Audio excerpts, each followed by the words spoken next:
I got a question about how to build the two-tier outline in this week's lesson. And so what I wanted to go through is just kind of what are the basic steps for building this outline, what should it look like, and how should it be formatted. So before you even work on your outline, the first thing you need to do is understand the book that you're outlining. And the best way to do this is to read through the entire book, preferably all at once. It'll be helpful to reread the book, especially if it's a shorter book, a few times, just to be able to, pick up things that you might miss on the first reading. But it's important to have the entire book in front of you so that you've got sort of a big picture overview of what's going on in the book. And then as you continue to read through the book, you can kind of modify your understanding. If you can summarize the book in one sentence, that will really help you as you're trying to outline the different sections of the book. So you want to pay attention to different things that occur in the book as either shifts from topic to topic or just different markers in the text that indicate that a new section might be beginning. One of the hindrances that we have is in our English Bibles, obviously it's split up into chapters and verses, and these chapters and verses generally do a good job of segmenting the text by topic, but they don't always. A lot of times there will be chapter divisions where it would really be more helpful to read the text as if there were no division there. One example that comes to mind for me at least is in the Gospel of Mark, the final chapter, chapter 16, verses 1 through 8, like it would really, I think, be better to read Mark's gospel as if it was just chapter 15 and then those last 8 verses in chapter 16 were just part of chapter 15. You're reading this as really one story. And so there are times where the chapter divisions can kind of get in the way a little bit, and they can shape our reading of the text. Of course, these were not original to the text. When these texts were written, they didn't have chapter divisions, they didn't have verse divisions, other than like the Psalms, for example. So as you do that, if you're able to get a version of the text, either copying it from, maybe if you have Logos or Accordance or some Bible software program, if you're able to copy the text without chapter and verses, maybe you could get a reader's version or something like that. That will really improve your ability to see the segmentation in the text closer to what the author probably intended. So that's just something to be aware of. As you've read through the book a few times, you've got a feel for it. You want to start to kind of figure out what are the major divisions within this book. Does it, for example, Ephesians, a lot of people divide Ephesians into 2 parts. You've got the theology part, the first 3 chapters, and then the practical part, the last 3 chapters, something like that. If you can just kind of find the broad divisions within the book, that will be helpful. And then you'll dig into each of those sections to kind of fine-tune them a little bit.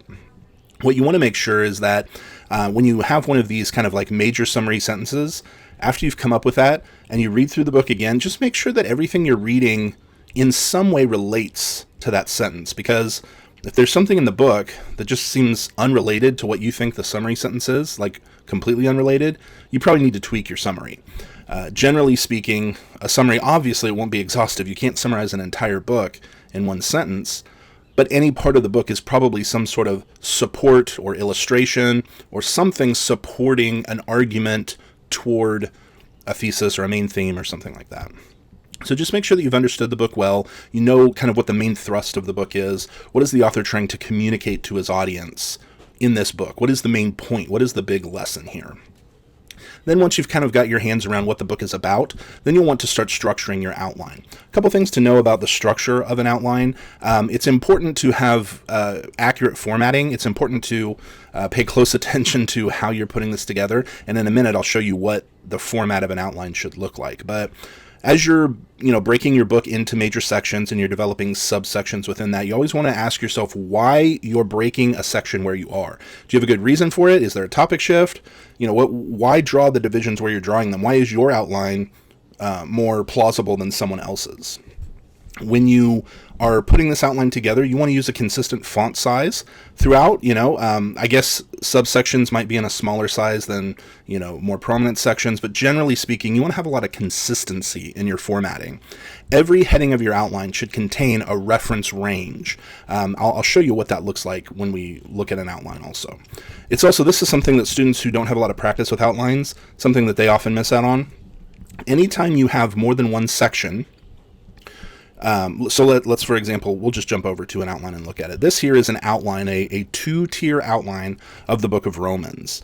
And so what you can see is that the first tier are the major sections, and these are numbered with Roman numerals. So that's the first tier of the outline, is the Roman numeral tier. And then the second tier of the outline is the alphabetically listed tier. So these are all subsections of the larger sections. This is what a two-tier outline means. So let's go back to the Ephesians example.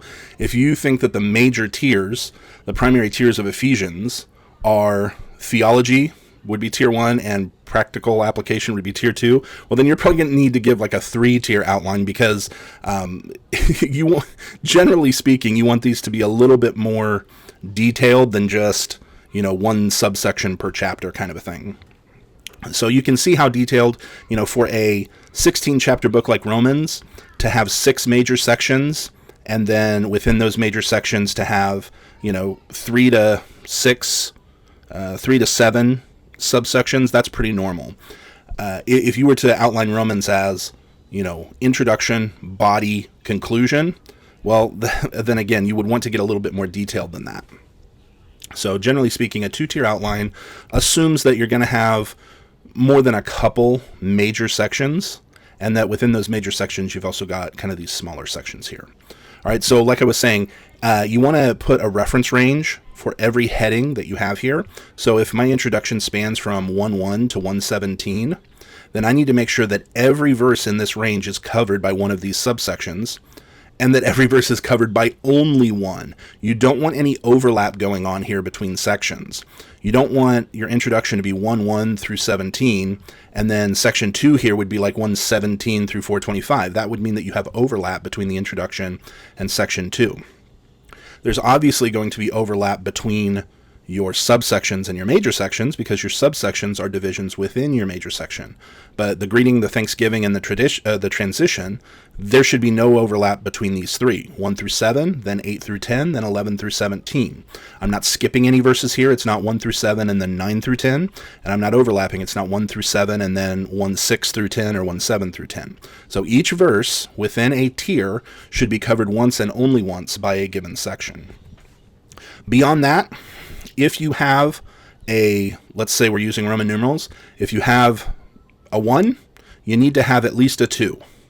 If you're breaking up section 1 and you create an A section, you need to have at least a B section also. Otherwise, if you've got introduction 1 through 17, and then the greeting is only 1 through 7, but you don't have a B or a C section here, well, what about verses 8 through 17? Where are they in your outline?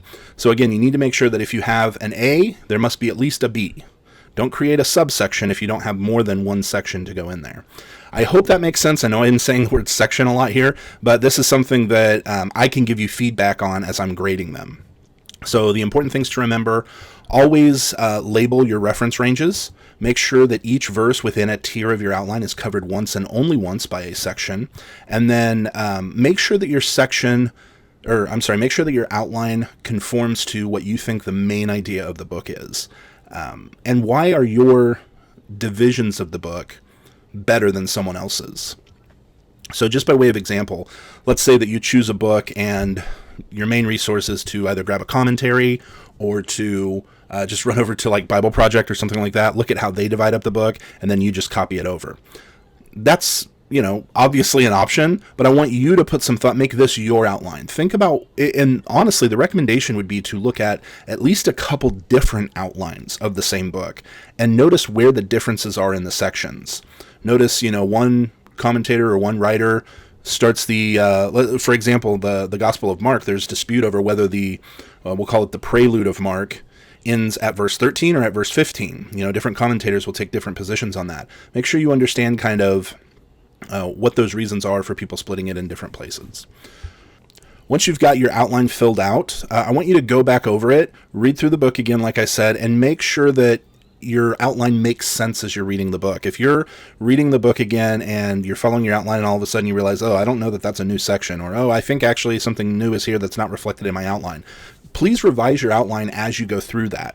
The best outlines are going to be outlines that have actually been tested against the book itself. Now, I've got down here a section, write your justification. This is for a different assignment for a different course.